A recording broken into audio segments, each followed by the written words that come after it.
ಸಹಕಾರ ಸಚಿವರಿಗೆ ಧಿಕ್ಕಾರ. ಸಹಕಾರ ಸಚಿವರಿಗೆ ಧಿಕ್ಕಾರ. ರೈತ ಸೇವಾ ಸಹಕಾರ ಸಂಘ ಬ್ಯಾಂಕ್ ಠೇವಣಿದಾರರಿಂದ ಪ್ರತಿಭಟನೆ ಕನಕಪುರ 2023-24ನೇ ಸಾಲಿನಲ್ಲಿ ಸುಮಾರು 1,000ಕ್ಕೂ ಹೆಚ್ಚು ಠೇವಣಿದಾರರು ಹಣ ಮತ್ತು ಚಿನ್ನವನ್ನು ಇಟ್ಟಿದ್ದು ಅದನ್ನು ವಾಪಸ್ಸು ಪಡೆಯಲು ಹೋದಾಗ ಬ್ಯಾಂಕಿನಲ್ಲಿ ಸುಮಾರು 19 ಕೋಟಿಗೂ ಹೆಚ್ಚು ಅವ್ಯವಹಾರ ನಡೆದಿರುವುದು ಬೆಳಕಿಗೆ ಬಂದಿದೆ.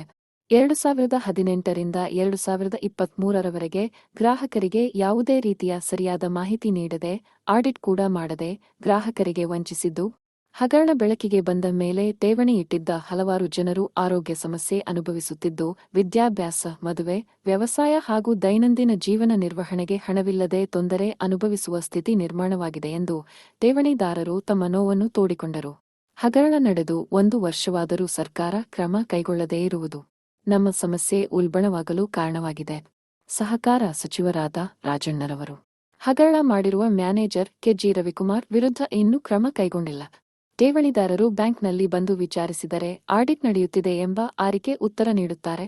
ನಮ್ಮ ತಾಲೂಕಿನವರೇ ಆದ ಮಾನ್ಯ ಉಪಮುಖ್ಯಮಂತ್ರಿ ಡಿ.ಕೆ. ಶಿವಕುಮಾರ್ ರವರು ಮಧ್ಯಪ್ರವೇಶಿಸಿ ನೊಂದ ಠೇವಣಿದಾರರಿಗೆ ಪರಿಹಾರ ಸೂಚಿಸಬೇಕು. ರೈತ ಸೇವಾ ಸಹಕಾರ ಬ್ಯಾಂಕ್ ಆದ ಕಾರಣ ರೈತ ಗ್ರಾಹಕರೇ ಹೆಚ್ಚಾಗಿದ್ದು, ಈ ಸಂಬಂಧ ರೈತರ ಮನೆಗಳಲ್ಲಿ ಕುಟುಂಬ ಕಲಹಗಳು ಉಂಟಾಗುತ್ತಿದೆ. ಕೂಡಲೇ ಸಂಬಂಧಪಟ್ಟ ಅಧಿಕಾರಿಗಳು ಕ್ರಮ ಕೈಗೊಳ್ಳಬೇಕು. ಇಲ್ಲದಿದ್ದರೆ ಠೇವಣಿದಾರರು ಮತ್ತು ರೈತರಾದ ಸಾಮಂದಿಗೌಡ ಉರಫ್ ಚಿಕ್ಕಣ್ಣ, ವೈಕುಂಠೇಗೌಡ, ಭಾಗ್ಯಮ್ಮ, ದೇವಮ್ಮ, ಟಿ. ಕೃಷ್ಣ, ರಾಮರೆಡ್ಡಿ, ಮಂಚೇಗೌಡ ಸೇರಿದಂತೆ ನಾವುಗಳು ಬ್ಯಾಂಕ್ನ ಮುಂದೆ ವಿಷ ಕುಡಿದು ಸಾಮೂಹಿಕವಾಗಿ ಆತ್ಮಹತ್ಯೆ ಮಾಡಿಕೊಳ್ಳುವುದಾಗಿ ಎಚ್ಚರಿಸಿದರು.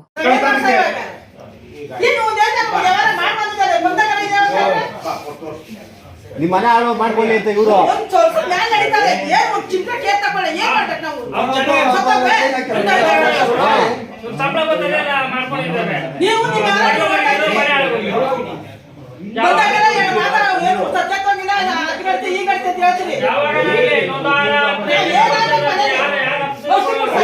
ಅರ್ಧ ಸಂಬಳ ಮಾತ್ರ ತಗೋತಾರ ಸರ್ ಆರಾಮಾಗಿ ನಮ್ ದುಡ್ಡಲ್ಲಿ.